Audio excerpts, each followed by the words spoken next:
I'm Mark Boris, and this is Straight Talk. You can be my friend, you can be the biggest asshole, I'll still kill you in there. It's a job to be done. Dricus, welcome to Straight Talk, mate. Matt, thanks for having me.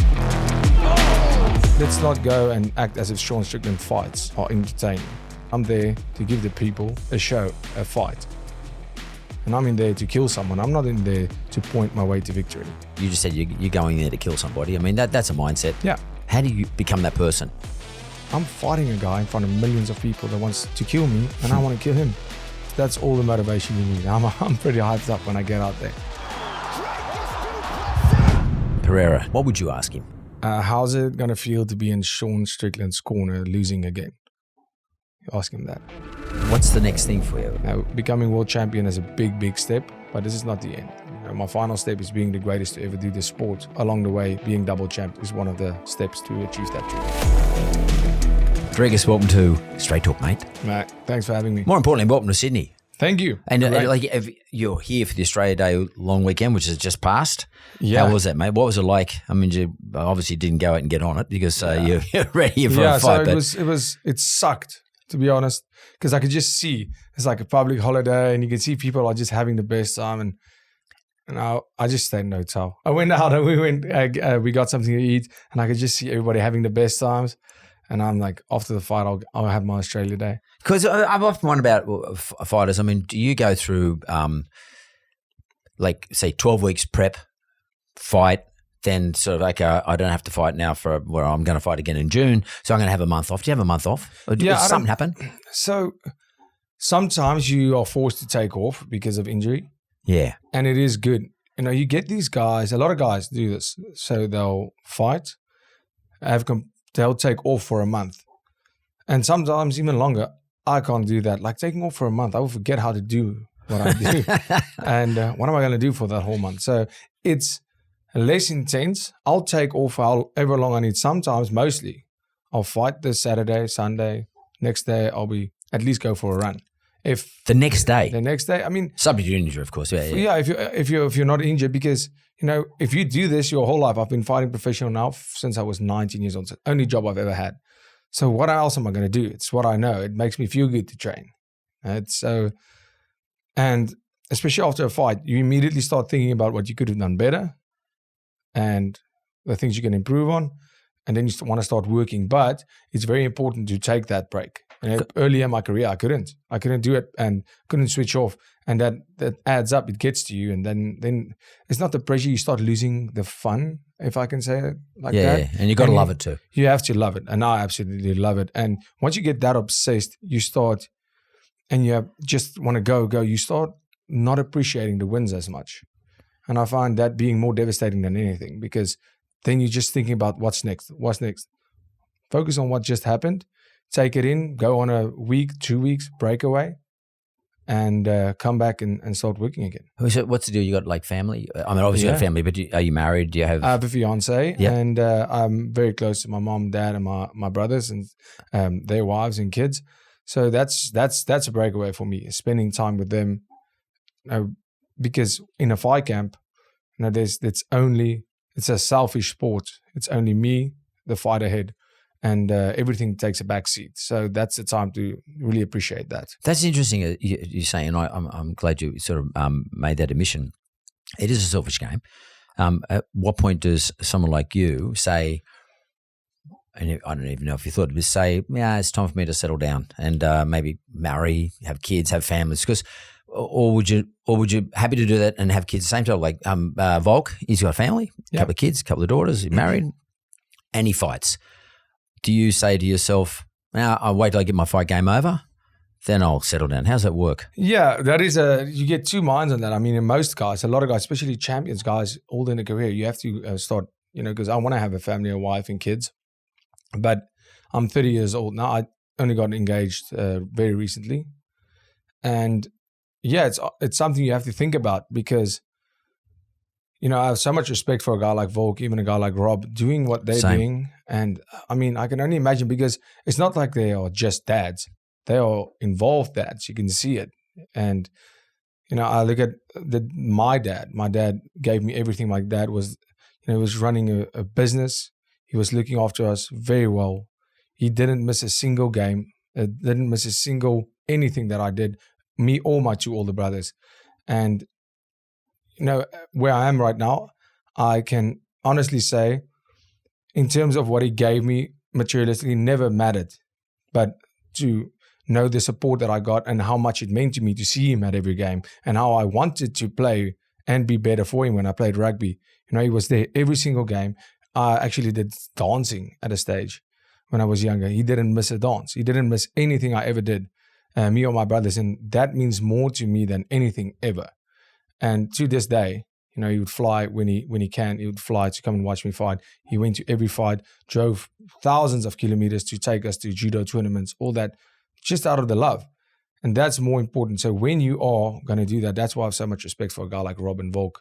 To be involved while doing this full time, I don't have that in me right now, where I'm at in my career. Like I said, I got engaged, but I have a lot of things to do still. And, I know if I'm going to be a father, I'm going to be the best father in the world. I want to be the same as my dad. Does that mean, when you say you got lots to do, does that mean perhaps go up into a second division, another division? I mean, what do you have to do? I mean, you're already the champ. Congratulations, by the way. Thanks. And you defended as well, and against someone who's considered to be the greatest of all time in your division.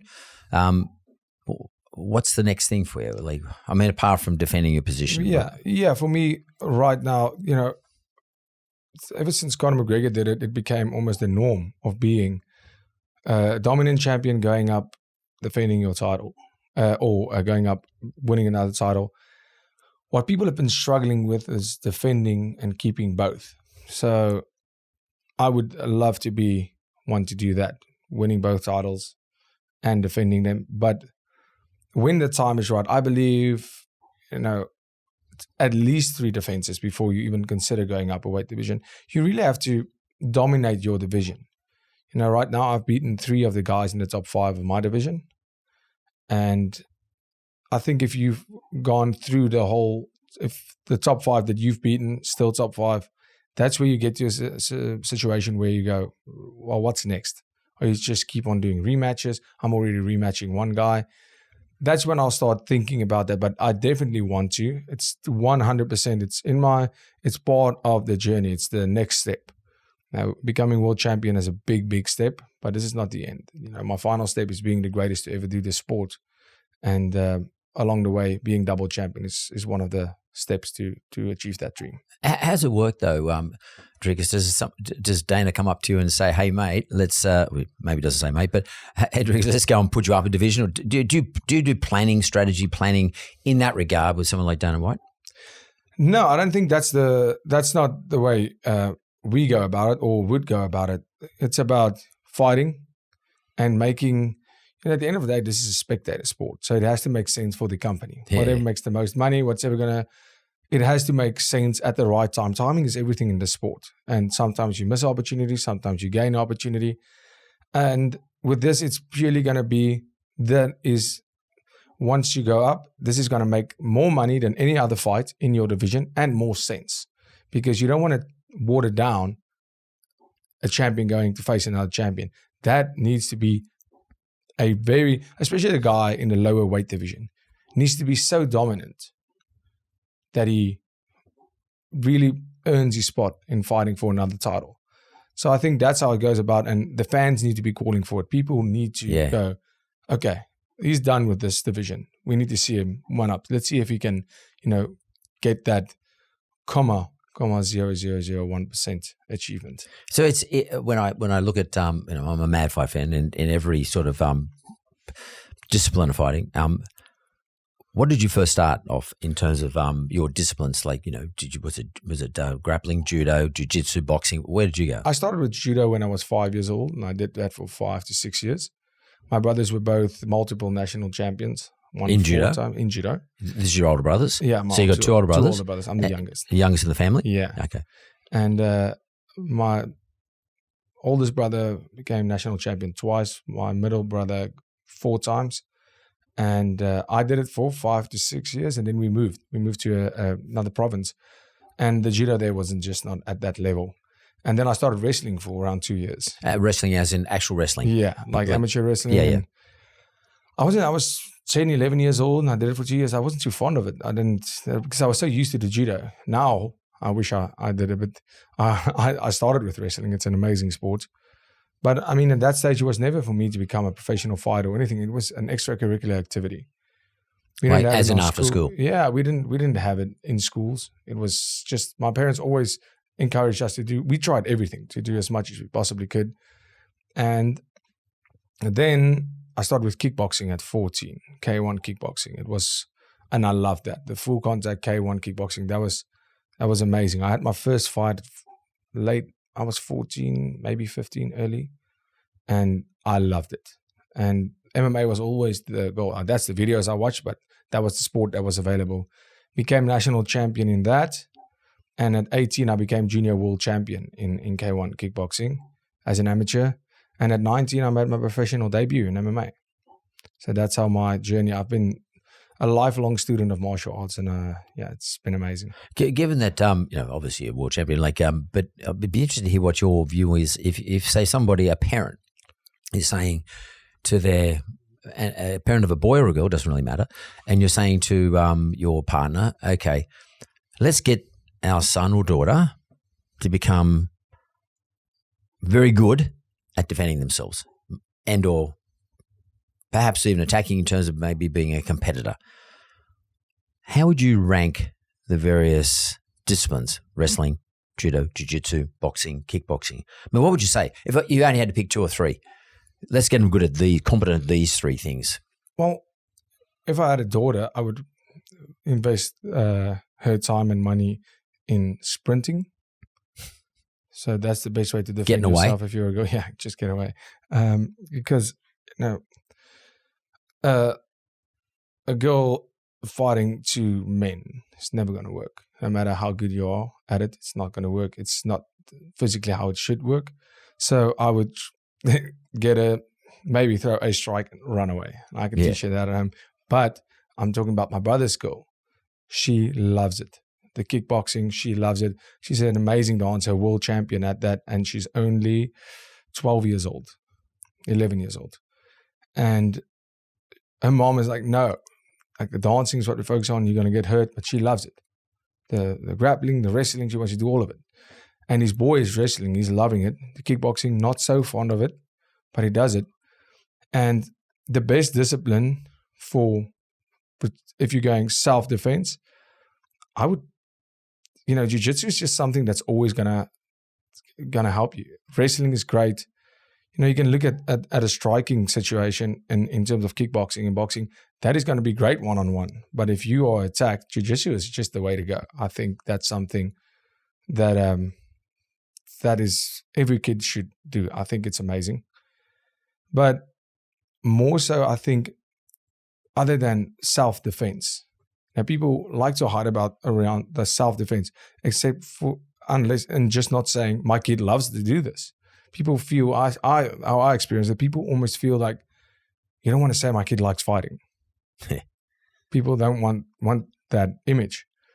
Why not? It's an incredible sport. The behavioral changes when I started taking the sport seriously at the age of 16. I really wanted to become a world champion. I'm talking about academically, in my other sports, in my general life, was insane. I went from a C student to an A+ student within a 6-month period, just because I found discipline, I found structure, and I found something that I love to do, and something where what you put in directly results in what you get out. And once you realize that, you go, well, maybe if I put a bit more in this area of my life, I'm going to get more out.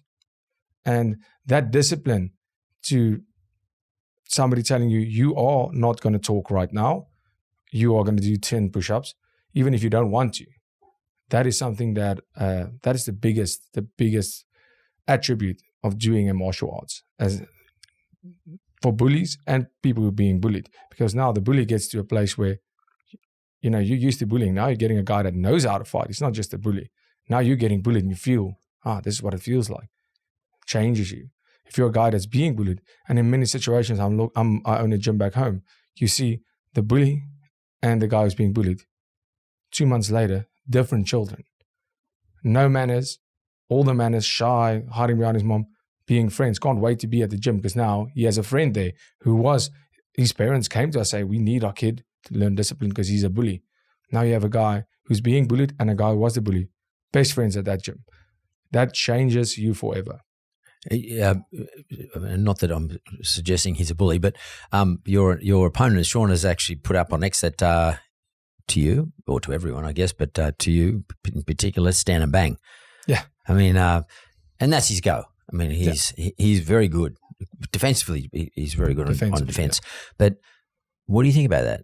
And how do you respond to that? My response was clear. There are no pacts between lions and men. That was my direct response. But that was exactly what we did the last time. He said to death, let's go, let's fight to death. And the man threw a jab and a teep for 5 rounds. And this is stats, you can go check it. For 23 minutes, I went forward. He went forward for 2 minutes. That is a very clear indication of who's there to fight and who's there to defend. He's not banging. He's moving around. He's not banging. And listen, very effective style. That's his style. Yeah, but let's not go and act as if Sean Strickland fights are entertaining. The man has 8 split decision victories. Well, 8 split decisions in his 6 victories, 2 losses against me and Cannonier. That is not somebody that's looking for an exciting fight. Split decision means it's a very close fight. And that has to say something. I have 2 decisions over my whole career. Split decision is because he's not doing anything to prove that he's winning that fight, but he's not doing anything to make him lose the fight. Do you mean he's fighting not to lose? He's fighting not to lose. As opposed to fighting to win. He's good at frustrating people. He prioritizes defense over offense, and I prioritize offense because I'm there to give the people that spend their hard-earned money on pay-per-views and arena tickets a show, a fight. And I'm in there to kill someone. I'm not in there to point my way to victory. And I think that's where the biggest difference between us comes. You come across a pretty nice guy, but is there a glaze over when you walk in the ring? Does something happen to Dricus when you walk in there? Like you just said, you're going there to kill somebody. I mean, that's a mindset. Yeah. How do you sort of become that person? Yeah, I think people always ask me, do I listen to a certain type of music to hype me up? I'm like, I'm fighting a guy in front of millions of people that wants to kill me, and I want to kill him. That's all the motivation you need. I'm pretty hyped up when I get out there. But yeah, it's a good question. That's what I always tell people. The mindset, the people always go, you have to be able to, you have to be willing to die when you get in there. That's true. You have to. But that's a minimum requirement. The harder part here is, can you kill a man when you have to? Yes, I can. So I'm willing to die and I'm willing to take a life. I mean, I know that. Yeah, you know that. I know that. When I go in there, if there's no ref, if the ref doesn't stop it, I'm not stopping. I can be sitting on you for 10 minutes, bashing your face. If the ref doesn't say stop, I'm not stopping. And that is the question that me as a modern day gladiator has to ask myself. Am I still willing to die? Absolutely. That's easy. It's, are you willing to kill a man in front of his family? Yes, I am. And that's why I'm the world champion. Because I say yes to that answer, that question every single time. But that's Dricus Du Plessis. That's not Dricus, the guy that you see right here. I can't be living like that the whole time. And I think that's for a lot of athletes a problem. Differentiating against the man in society and the man in the arena. It's 2 very different people. I can't live my life just willing to kill everybody that wrongs me or no. But when the time comes in life as well, when you have to defend your family, when you have to be able to pull that trigger. So when he fought Israel, Israel was on his back foot the whole time, and I kept thinking to myself, you're sort of putting yourself in a difficult position when you keep walking up against the cage, especially when Israel's normally with hands, better off with hands and feet. He's not really a wrestler. But when he fought you, it was a totally different deal. He was on the back foot the whole time. Do you strategize with your team? I presume you've got a big team. Do you sit down and say, okay, we're going to be on the front foot the whole time. I'm going to take the fight to him. Knowing that, as you say, he's a great defensive fighter. He's got the roll and everything on him. So how hard or how serious is the whole strategizing, and do you train into the strategy, or you just or is this just Dricus, that's my style, I stick to my style, I don't change my style for anybody? How's it work? Well, there's two sides to that. So the strategy for me is very important. I've probably watched every fight that there is to watch. Every division, not just every yours. division. I love fighting. I don't miss a UFC. I love fighting. I love watching it. I love, because I can learn from what's great about this sport, it's so quick evolving that you see a UFC fight, you maybe miss one weekend, miss another weekend, you watch another.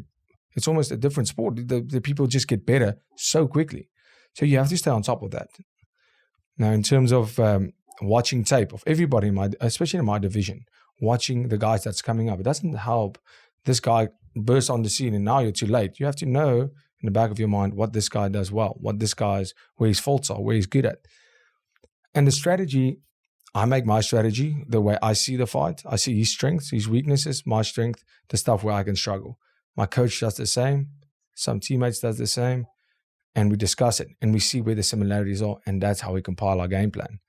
This fight a bit different because we've had 5 rounds in there with each other. But that can also be trouble because you can't just go out there and think it's the same guy. He's going to make adjustments. I made adjustments. I believe the guy who evolved the most in the last year, because that's how long it's been, is the guy who's going to win this fight. The guy who has made the necessary adjustments to be better for this round is the guy who's going to win this fight. And I made sure of that. So you evolving. Evolving the whole time. You're evolving your fight game. The whole time. I mean, if you look at the guy who fought Adesanya versus the guy who fought Strickland the first time, complete different fighter. And if you, like on the 9th of Feb, the guy who fought Adesanya would get his ass kicked against the Dricus that's going to show up that night. I know that for a fact. And the game plan is very important, but it's a fight. You get a lot of people, and that's one thing I have to give to Strickland. He's always down to fight. I know he doesn't listen to his coaches. I know he is a radical. So mentally, when he gets frustrated, it's a nightmare for a coach, I would assume. But he's always there to fight, and that's something you can't teach, because you can have all the systems in the world, the best coach, the best team, the best technology. You can have everything, the perfect game plan. At the end of the day, it's a fight.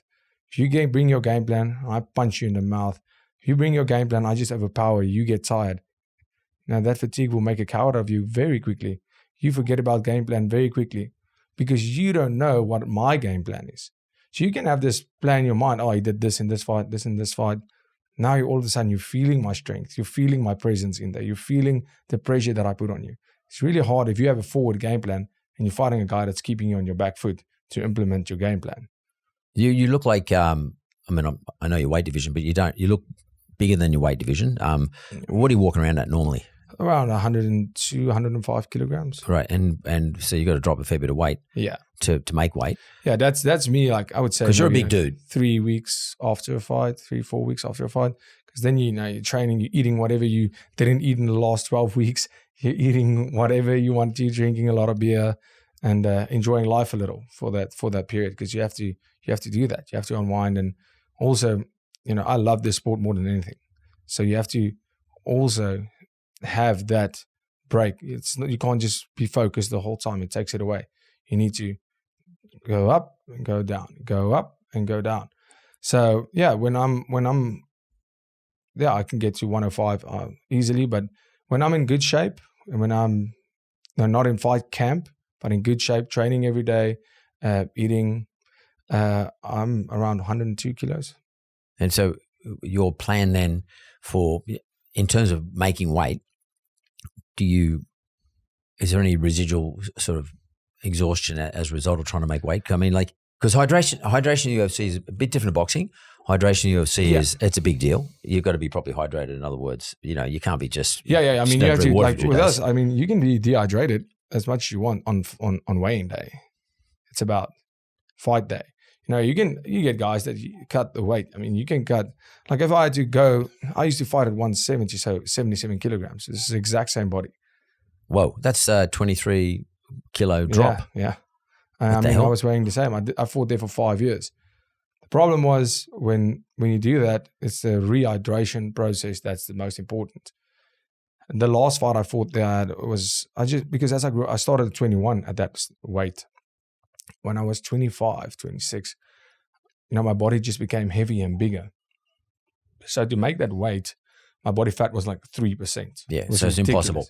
And I made the weight, but every shot I would take feels like somebody's hitting me with a baseball bat. Yeah. And that's the day I said, no, I'm not doing this. I'm not doing this anymore because I'm going to lose unnecessary fights. And it took the joy out of the sport because my diet I had 1 week off in terms of just diet. And then I had to start dieting for the next fight because I would go up from 77, get in the cage at around 92. A week later, I'm 100 kilos again. So then the whole process starts all over, and that's not healthy. Moved up to middleweight, the best decision I've ever made because now I can have a life outside, and when my camp starts, I can do it. And it's about that rehydration process. It doesn't help you make weight, but you can't perform on fight night. You get bodybuilders, they are allowed to use like water, stuff that, drugs that takes the water out. We're not allowed to use any of that. Yep. You get tested, and at the end of the day, you stand on a stage flexing, which is, each to their own, and it's a hard work to get that physique, of course. But we need to get punched in the face. You need to be able to perform for the time. You have to be able to perform at the highest level on earth, cardio-wise, muscle endurance, all of that. Our whole bodies consist of water. So if your brain, the shots you take, so you have to take all that in consideration when you're cutting this weight and do it in such a manner where it doesn't negatively affect your fights. I see Conor McGregor the other day put up a post. I don't exactly sure where it was, probably on his own Instagram page, but said that he's not going to fight pro fighters. He's going to go and start fighting YouTubers. What do you think about that concept? Yeah, I think where the man's had in his life, Conor McGregor is, there's a lot of controversy around the man, 100%, but I did an interview a couple of months ago where I said, whether you hate him or love him, you've got to respect what the man has done and achieved in the sport. People look at Conor McGregor now, they're like, oh, he's done. What? Well, if he is done, good on him. Good on him. Because I've been a fan of his for very long. When I was still up and coming when he burst on the scene. Well, far up and coming. I think my second fight in the UFC was on the undercard of Conor and Dustin Poirier, the third fight. And before that, when he burst on the scene, he almost changed the game in terms of mentality, bringing in mental warfare, not only as saying nasty shit, no, bringing in mental warfare as a tactic, practicing that mentality, and I was 21 when that happened. So I immediately took to it and said, this is an area, especially locally where I was fighting at that stage, where people don't even consider this. People just go like 2 people are fighting, get in there. No, the mental aspect of this makes people crush. It crushes people, it builds people. I see people in the gym all the time, great fighters, world champion fighters, can't win a fight in front of people or when the lights are shining. He brought that to light. He may change the game from we are fighters. When I started this sport, I said, geez, I hope I make enough money so I can eat. And but I don't need to eat. I just need to be world champion. That's the only thing I thought. And he changed the game to, it doesn't have to be like that. And he made the sport more famous than the sport itself. Worldwide. Everybody knows who Conor McGregor is. And if you love him or hate him, he was an incredible fighter. He did what no man before him could do. He beat Jose Aldo, who was my favorite all-time fighter at that stage. He was the pound-for-pound number 1. He beat him in 13 seconds knockout. Then goes on, becomes the first double division champion. And in an absolute clinical display against Eddie Alvarez. And people forget about that immediately now because it's been a while. The man sitting on his yacht. Jeez, it's kind of easy to sit here and judge, but I think everybody's kind of jealous of that. And yeah, the man's done some controversial stuff, but that's a completely different story. As the Conor McGregor that's an athlete, you have to give that man all the respect and thanks, our fighters, because of what happened to this sport because of him, and the raise in pay. It's as simple as that, because of somebody like him who changed the narrative. Yeah, absolutely. So, and he did unbelievable stuff for UFC. So, McGregor, Aldo, who else are you've been a student of this game for a long time. Who's your GOAT list? GOAT list, that's a tough one. I mean, you can't ever deny it's great John Jones. Never, ever, ever. I mean, this guy, and I mean, the Tom Aspinall fight, let me tell you this, Tom Aspinall, I've met him, he's an incredible guy. Awesome man. So humble, nice, gentle giant until he gets in there, of course. It's a fight I don't need to see because the world wants to see this. John Jones, because I love Aspinall. I think he's a phenomenal. He's in the heavyweight division. He has grappling, wrestling, incredible striking. You don't see that with heavyweights. John Jones is years ahead of everybody, especially at heavyweight, until Aspinall came along. I mean, we saw what he did with Cyril Gahn. And now Aspinall is young, he's hungry. You have Jones, who is definitely at the end of his career, 38 years old. I don't need to see this because he's never been beaten. So I don't need to see John Jones fight Aspinall because I don't want either one of them to lose. I want John Jones to retire unbeaten. Of course, he had that DQ for 12-6, which is now legal, but unbeaten and the legend that he is. And I want him to retire and Aspinall goes on to be the next big thing. But John Jones, being the warrior that he says, pay me enough and I'm doing it. Aspinall wants it. And one of them has to lose that fight. And that's the one thing. You look at it and you go, Aspinall's probably going to win. But then if you ask me that, I say, no. We've said that so many times with John Jones, and it makes it look easy. He is the greatest of all time, for sure. You can't deny that up until now, up until this date, where fighting exists, he is the GOAT. And then, of course, Conor McGregor, massive inspiration for me in terms of how he changed the sport, approached the sport. He was a great inspiration to when I was young on how to approach it. The guy that got me into the sport was Mirko Krokop from the K1 days, because that's how I started. He was in the UFC, but he was already 40 years old then. He was incredible. Anderson Silva was the guy that the highlight reels that obviously you've seen me fight. It doesn't look like Anderson Silva, but I always tried. Definitely failed. Like he just made it look like a video game. So he's one of the greats. And then one of my favorite fighters, a guy that I've trained with, a guy that I know, one of the nicest people as well. And he's also down for anything as a guy, Gilbert Burns. I think, he had a loss against Jack Madalena in his last outing. But Gilbert Burns is not a young fighter anymore. Just in terms of the guys he has beaten. If you look at the fight with Bilal Muhammad, he was a very dominant champion. Well, he won his bout in dominant fashion. Decision, of course. And he dislocated his shoulder in the first round. Fought that fight through. Wasn't an easy fight. He just went, but he couldn't use his one arm. He has the mentality of a champion. I've trained with him, and how I see that is just the work ethic of that man. When he's you get people to be present and be productive is not the same thing. You can be at the gym every day, you can be training every day, but are you taking in and trying your best every day? To show up is not like, it's great. It's good for your weekend warrior to show up. If you want to be the best in the world, you can't just show up. You have to show up. And that's one thing that I've seen from him that's really inspiring. So he's one of my favorite fighters too. What's really interesting is the way you talk about your favorite fighters, but what's really interesting is the way you positioned Jones, etc. It's nearly like there's a romantic. I don't mean in a lovey-dovey sense, but I mean like there's a romance associated with the fight game, and for those people who you hold up in such high esteem, it's like it's not just the entertainment, not just the athleticism, not just the hardness, but there's a romance in there. You absolutely love the game. Yeah. Would that be a fair summation? Absolutely. I think when people ask me what advice I would give any youngsters, and don't give them the advice of work hard, do make the sacrifices. They know that. You should know that by the time. And you'll figure that out very quickly. And you can just Google motivation or YouTube, and that's what they'll all tell you. You have to love this more than anything that you do, because people look at me now and actually listen to me now because I'm the champion of the world.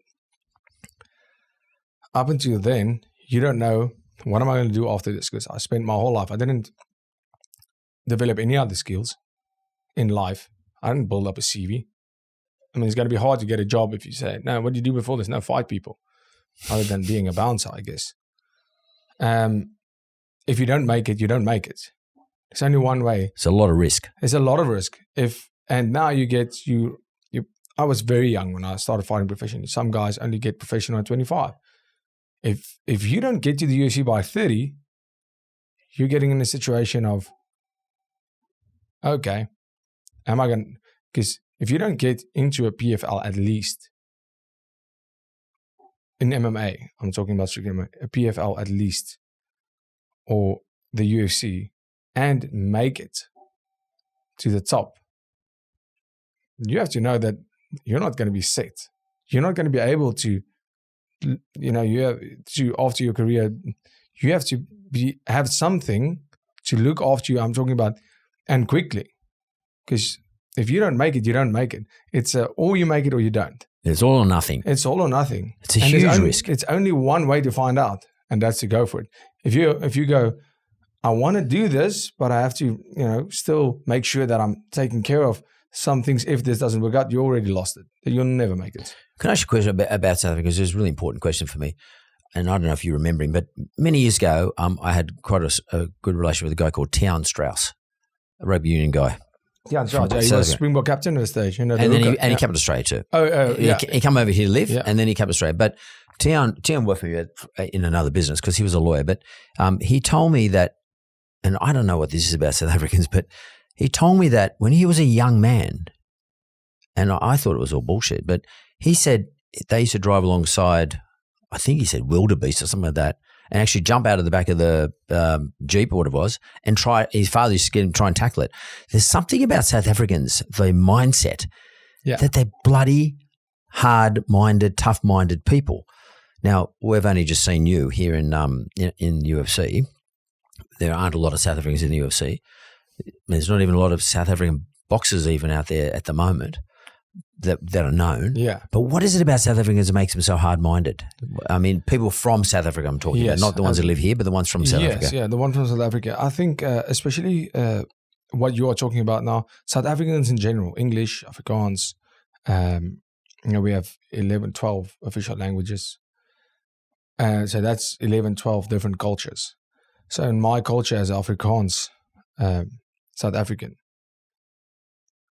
my dad is extremely tough. Hard work is instilled in us. Like, you wouldn't believe. It's not like sometimes I see, for example, a kid like talking back to his parents, and I see the situation and I go, and the parents go, you are going to the naughty corner. I didn't get a naughty corner. No. It is not how it works in our culture. You get a naughty backhand. That's what you get. And, it's about discipline. There's a lot of love. My parents love me. My dad, my mom, they love me. But I was brought up hard and right because not a struggle. There's a lot of struggle. It wasn't a struggle. I grew up in an amazing family. It is hard in the sense that you will show respect and you will appreciate every single thing you have. No matter what it is, I was rewarded for winning. And I was told when I didn't do good enough that it wasn't good enough. In the UFC, when I fought Derek Brunson, it's actually a funny story. I fought Derek Brunson and it was a tough fight. My cardio, it was a great camp, felt amazing, but that first round was so intense. It was, it was wrestling, it was full speed. Second round came out. I was tired, he was tired, but I just kept on pushing. And that's that mindset you talked about. And I got home at the airport. And, I just became number 5 in the world. The first South African ever to even get close to a ranking. I get home, we get in the car, so happy to see my parents. They're so happy to see me. And they go, geez. So you still want to be world champion? I said, well, yeah. My whole life is dedicated to this one. They go, not if you fight like that. That was terrible. And I'm almost, I couldn't even fathom what was happening right now. I said, excuse me, I was ranked number 10. I just became number 5 in the world. They're like, no, that's amazing. But you won't be is number 5 what you want to achieve? Because like that, you're not achieving number 1. Like number 5 will be the highest achievement you'll get if that's the way you want to do it. And I was almost, I couldn't believe, I was stuttering like I am right now. I couldn't believe it. And they said, listen, we couldn't be more proud. We are just saying, we're not saying you didn't work hard enough. We're not saying you're not doing enough. We're saying there's a change needed. You need to find it. It's your career. You need to find something for the next level, because like that, you won't make it. I'm sorry. So would a good description be tough love? Tough love, 100%. Tough love. And I was angry at them. I was literally sitting in the car ride home, not saying a word. I just got back from a month away from home. And I then, when started thinking about it, made the changes that was needed. I did the introspection. I was angry first, and then I did my introspection, processed it, and I said, shit, they were right. I need to make a change. Made the change, and here I am today. So that, my parents, when I was younger, they were very hard on us.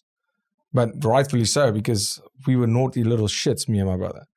If maybe we would have been in jail if it wasn't for them, because I would be more afraid of my parents finding out when we were making shit than going to jail. I was like, no, please lock me up. If my dad finds me or my mom, we're in big trouble. And that taught us respect. It wasn't fear, it was respect. And to this day, my brothers, myself, and my parents, we are so close. We see each other every week. That's very rare these days. Me and my brothers are best friends. Me and my mom and dad and my brothers, we are so close because we have that. And when you're younger, you don't necessarily understand, why are they punishing me like this? I never got grounded. No ways. That's not. You go to the farm and you work for a week because you don't have manners. And that was it. You're rewarded for hard work and you were punished with hard work. I love that. I think to me that's the best one. I have 4 sons that I had to do that, but I love that type of process. I have one quick last question. I'm getting wound up to keep winding because I know you've got a busy schedule. And by the way, can I say it's a great privilege to have you sitting here? No, thank you. I really appreciate it. I'm equally lucky to be able to interview Pereira next week. What question would you want me to ask him? Because I don't know what to ask him. What would you ask him? How's it going to feel to be in Sean Strickland's corner losing again? Ask him that. I'll ask him that. I'm going to say it's from you if you don't mind. Same, one day when we fight, he'll be 0-2. Really great to see. I really have to say, I think when we talked about my GOAT list, I can't name him because he's a potential opponent, but it doesn't really matter. It doesn't change to me. Like I said, you can be my friend, you can be the biggest asshole, I'll still kill you in there. It's a job to be done. I think he is one of the greatest combat athletes to ever live. He is a phenomenal athlete. To go in a short period of time from a different sport, and not just a different sport, kickboxing, which is not a great base for MMA. It helps. But if that's the only thing not a great base. If you're going to go up against these wrestling guys, he came in and just went through everyone. After being one of the greatest K1 kickboxers to ever live, multiple titles, at the highest level, comes in a short period of time and just becomes became middleweight champion, goes to light heavyweight, becomes champion, and being one of the biggest names, always ready to fight. I have the world's respect for him as a fighter, I think, and as a person, even I think we are rivals, but I have the utmost respect for what he's achieved in the sport, and he's truly one of the GOATs to ever not do MMA or in the UFC, in combat sports. I think probably the most achieved combat sports athlete the world's ever seen. Thanks, Dricus. Mate, good luck. Thank you. Really, seriously.